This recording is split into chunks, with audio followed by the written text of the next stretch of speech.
বন্ধুরা, seat belt বেঁধে বসুন। আজ আমরা নিয়ে যাচ্ছি তোমাদের পৃথিবীর সবচেয়ে অদ্ভুত শহরে। কল্পনা করো, এক পা এশিয়ায়, অন্য পা ইউরোপে। এক শহরে দুই মহাদেশ, শুনতেই রোমাঞ্চ জাগে না? এই ইস্তানবুল, অপরূপ সৌন্দর্য, মন্ত্রমুগ্ধকর শিল্পকলা, লোভনীয় খাবারের রাজ্য। ঐতিহাসিক গৌরবের জন্য তাকে বলা হয় কায়নাতের শ্রেষ্ঠ শহর। অটোমান সাম্রাজ্যের পতনের পর এই শহর জৌলুস হারিয়েছিল, কিন্তু দেখো আজ কি অবস্থা। আধুনিক বিশ্বের শক্তিশালী মহানগর, উঁচু বিল্ডিং, উজ্জ্বল আলো, অফুরন্ত জীবন। কিভাবে হলো এই চমক?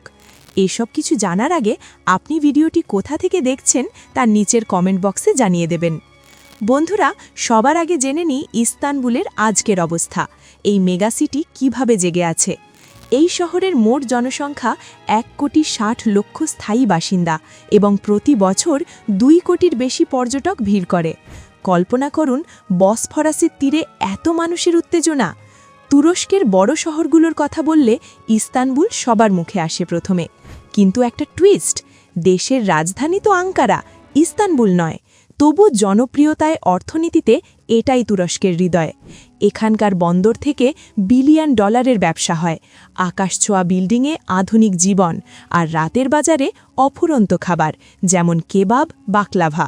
2025-এ 16 মিলিয়ন পর্যটক এসেছে, আর বাড়ছে।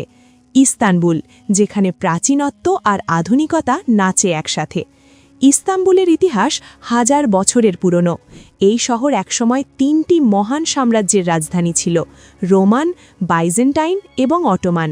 330 খ্রিস্টাব্দে রোমান সাম্রাজ্য এই শহরকে তাদের রাজধানী করে এবং নাম দেয় কনস্টান্টিনোপল। পরবর্তীতে 1453 সালে মাত্র 21 বছর বয়সে সুলতান মুহাম্মদ ফাতেহ এটি জয় করেন এবং 1922 সাল পর্যন্ত এটি ছিল উসমানিয়া বা অটোমান সাম্রাজ্যের কেন্দ্র। ইস্তানবুল সম্পর্কে একটি বিশেষ ভবিষ্যৎবাণী ছিল। রাসূলুল্লাহ সাল্লাল্লাহু আলাইহি ওয়াসাল্লাম বলেছিলেন, তোমরা অবশ্যই কুস্তুনতুনিয়া জয় করবে। সেই আমির কতই না উত্তম আমির, এবং সেই সেনাবাহিনী কতই না উত্তম সেনাবাহিনী। 1923 সালে তুর্কি প্রজাতন্ত্র প্রতিষ্ঠার পর রাজধানী আঙ্কারায় স্থানান্তরিত হওয়ায় ইস্তানবুল কিছুটা জৌলুস হারিয়েছিল। কিন্তু 90-এর দশকে বর্তমান প্রেসিডেন্ট রজব তৈয়ব আর্দোয়ান যখন এই শহরের মেয়র নির্বাচিত হন, তখন থেকে শুরু হয় আসল পরিবর্তন। তিনি বর্জ্য ব্যবস্থাপনা, জলসংকট সমাধান এবং পর্যটনের জন্য শহরটিকে ঢেলে সাজান। আজ ইস্তানবুল পর্যটনের দিক থেকে নিউ ইয়র্ক বা আমস্টারডামের মতো শহরকেও পেছনে ফেলেছে। তুরস্কের মোট জিডিপির প্রায় 30-40% আসে শুধুমাত্র এই একটি শহর থেকে। ইস্তানবুলের মানুষরা যেমন অতিথিপরায়ণ, তেমনি আধুনিক। এখানকার নারীদের আভিজাত্য, ফ্যাশন সচেতনতা এবং আত্মমর্যাদা যে কাউকে মুগ্ধ করে। শহরটি অত্যন্ত পরিষ্কার পরিচ্ছন্ন, রাস্তায় এক টুকরো কাগজও আপনার চোখে পড়বে না। এখানকার মানুষ অলসতা পছন্দ করে না। তারা যেমন পরিশ্রমী, তেমনি শিল্প ও নাচ গানেও সৃজনশীল। মজার তথ্য হলো, ইউরোপে কফি পানের যে সংস্কৃতি আজ আমরা দেখি, তার সূচনা কিন্তু হয়েছিল এই ইস্তানবুল থেকেই। খাবারের কথা না বলে ইস্তানবুল ভ্রমণ অসম্পূর্ণ। এখানকার বিখ্যাত তুর্কি কাবাব, বাকলাভা এবং তাভুক গোসু বা চিকেন দিয়ে তৈরি বিশেষ পুডিং পর্যটকদের প্রধান আকর্ষণ। জনপ্রিয় ডোনার কাবাবের জন্ম 1800 দশকে এই শহরেই হয়েছিল। স্ট্রিট ফুড থেকে শুরু করে রাজকীয় ডিনার, সবখানেই ইস্তানবুল আপনাকে অবাক করে দেবে। কল্পনা করুন, 1600 বছর পুরনো এক রহস্যময় স্থাপনার সামনে দাঁড়িয়ে আছেন, যেটি ইতিহাসের সাক্ষী, ধর্মের মিলনস্থল। হায়া সোফিয়া, এটাই সেই অলৌকিক স্থান। 6ষ্ঠ শতাব্দীতে তৈরি এই বিশাল গির্জা একদিন ছিল খ্রিস্টানদের গর্ব, তারপর অটোমান সুলতানদের মসজিদ, এরপর বিশ্ববিখ্যাত মিউজিয়াম, এবং আজ আবার জেগে উঠেছে এক সক্রিয় মসজিদ হিসেবে। ভেতরে ঢুকলেই চোখ কপালে উঠে যাবে। সেই বিশালকায় গম্বুজ যেন আকাশ ছুঁয়েছে, আর দেয়ালে গম্বুজে 1500 বছর প্রাচীন মোজাইক কারুকার্য।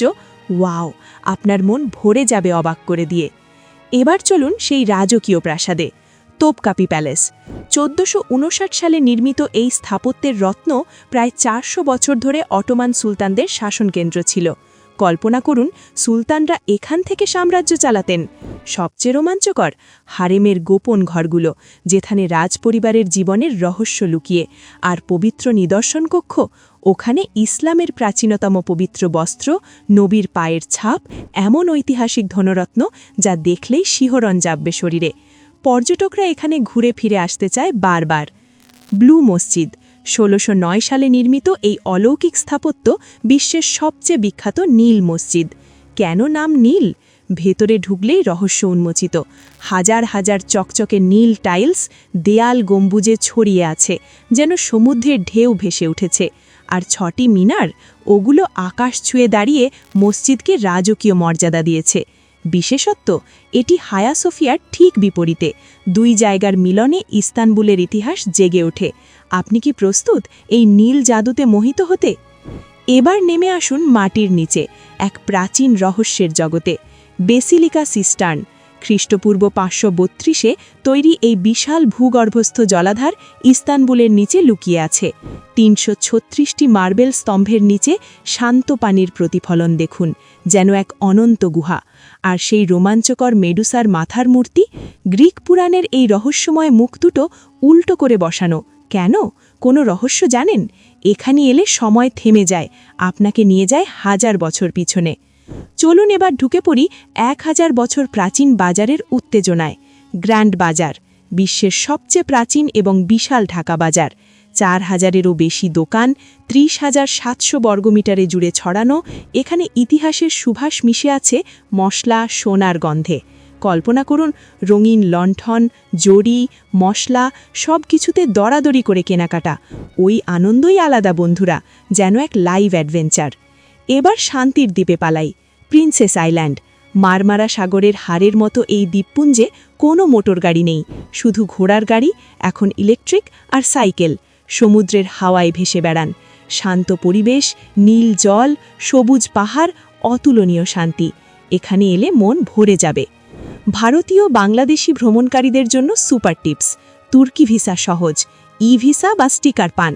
ইস্তানবুল একটু খরচালো, কিন্তু ৭-৮ দিনের ট্রিপে বিমান ভাড়া, হোটেল সহ মাথাপিছু ১,৩০,০০০ থেকে ১,৫০,০০০ টাকায় হয়ে যায়। মুদ্রা লিরা, ডলার বা কার্ড রাখুন। ইস্তানবুল কেবল শহর নয়, এক অনুভূতি, প্রাচ্য পাশ্চাত্যের সেতু, যা আপনার মনে চিরকালের ছাপ ফেলবে। বন্ধুরা, এই ইস্তানবুল ভ্রমণ কেমন লাগলো? কখনো এখানে যাওয়ার স্বপ্ন দেখেছ? কমেন্টে বলো। লাইক দিন, সাবস্ক্রাইব করুন। পরের ভিডিওতে নতুন রোমাঞ্চ নিয়ে ফিরছি।